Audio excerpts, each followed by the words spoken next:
Upang Ilonggo, Please subscribe and like. and share. Magandang araw po sa lahat nating mga kababayan Luzon, Visayas at Mindanao. Magandang araw po sa inyo lahat, ano? So ito po mga kababayan, meron na tayong latest video ngayong araw na ito mga kababayan, ano?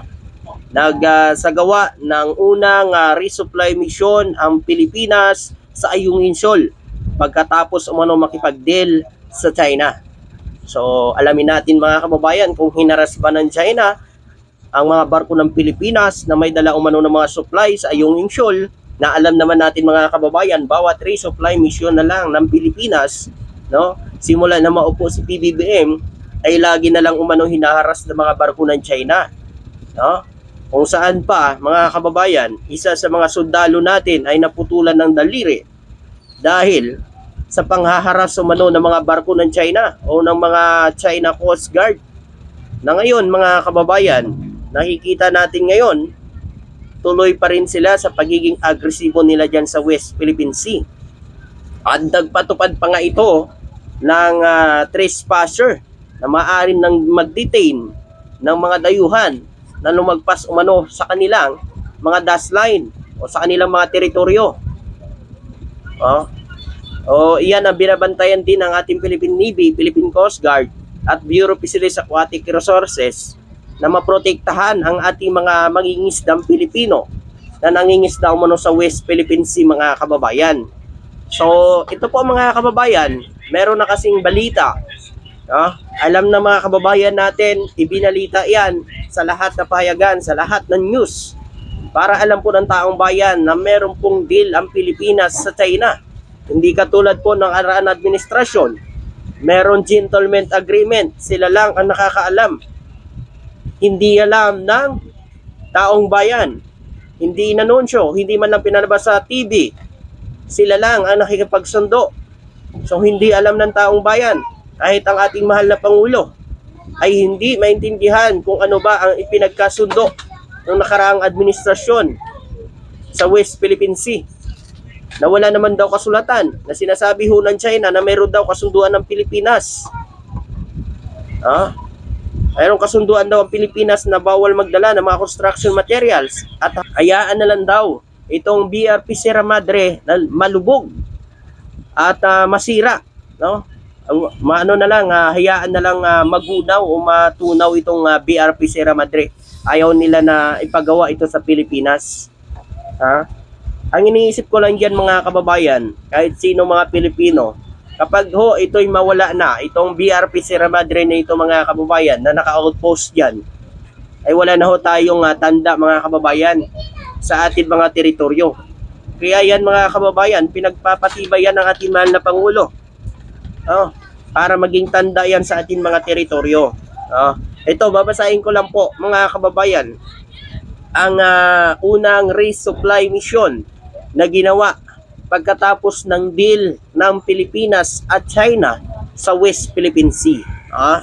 Ayon dito mga kababayan, babasahin ko lang, matagumpay na nagsagawa umano ng resupply mission ang Pilipinas sa mga tropang namamahala sa BRP Sierra Madre nito lamang Sabado, na walang anumang hindi kanais-nais na insidente, sinabi umano ng Department of Foreign Affairs. So ayan po mga kababayan, ayon yan sa payag ng Department of Foreign Affairs. So ibig sabihin mga kababayan, itong kauna-unahang resupply mission na walang pangyayari na panghaharas o panghaharang ng mga barko ng China. Diba? Kasi mga nakaraan mga kababayan, bawat resupply mission, hinaharang talaga yan at hinaharas ng mga barko ng China. So ngayon, wala nang pangyayari mga kababayan. So naihatid ng matiwasay ang mga pagkain na walang paghaharang o panghaharas ng mga barko ng China.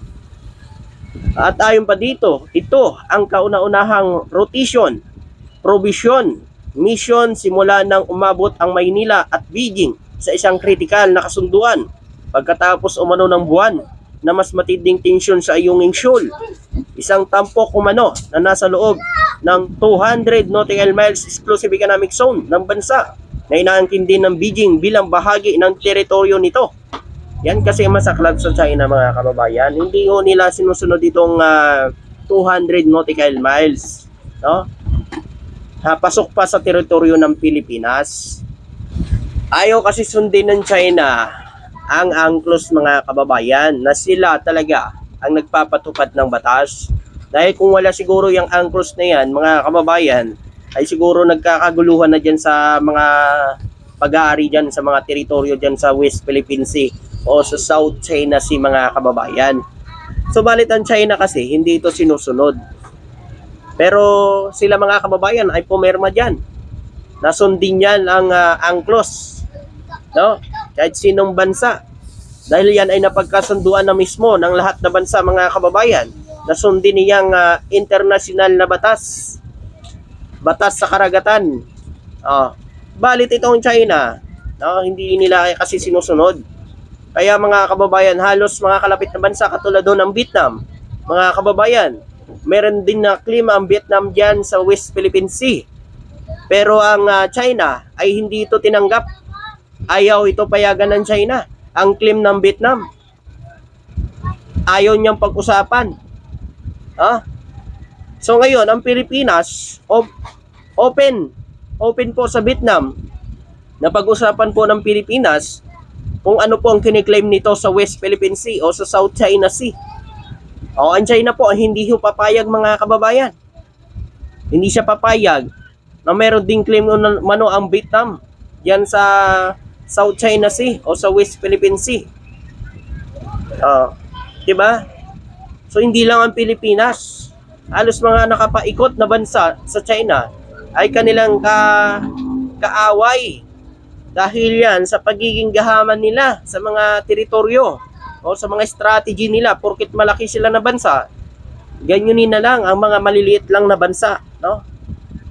Pag sinabi nilang kanila, gusto nila ibigay mo kaagad kasi matapang sila, malaki silang bansa Parang ganun Bawat resupply mission naman talaga mga kababayan ay lagi yan may nakabuntot na barko ng Philippine Coast Guard, no?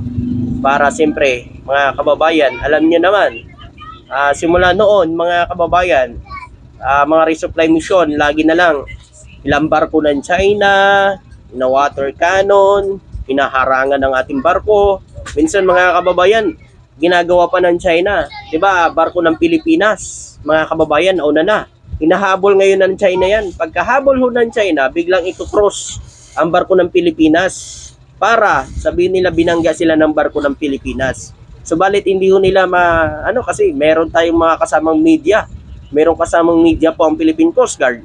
Bawat resupply mission para talaga makita po ng buong mundo, hindi lang sa Pilipinas, ang mga masamang gawain ng China sa mga barko ng Pilipinas sa bawat resupply mission. Diba? Ito dapat mga kababayan sa mga pro-China dyan. Dapat na tayo'y mga Pilipino nagtutulungan, nagkakaisa para sa bansa natin. Itong mga pro-China, kahit mali na ng China, ipinaglalaban pa nila. Baka pera-pera na lang din labanan, gano'n na yun Samantala ang gobyerno naman ay patuloy na pakikipaglaban para igitang ang karapatan natin dyan sa West Philippine Sea. Yan palagi ang sinasabi ng ating mahal na Pangulo ng Armed Forces of the Philippines. Igiit ang karapatan natin, hindi tayo makipagyera. Pero ang pinapakalat po ng mga anti-Marcos, pro-China, na makikipagyera daw ang ating mahal na Pangulo. Hindi po yon mga kababayan. Ang nais lang ng ating mahal na Pangulo, igit ang karapatan natin dyan sa West Philippine Sea. Yan lang po palagi mga kababayan. Maraming salamat at magandang araw po sa inyong lahat. Congrats po sa ating Philippine Coast Guard at sa mga nagdala ng supply ng ating mga sundalo sa BRP Sierra Madre. Maraming salamat at magandang araw po. Thank you.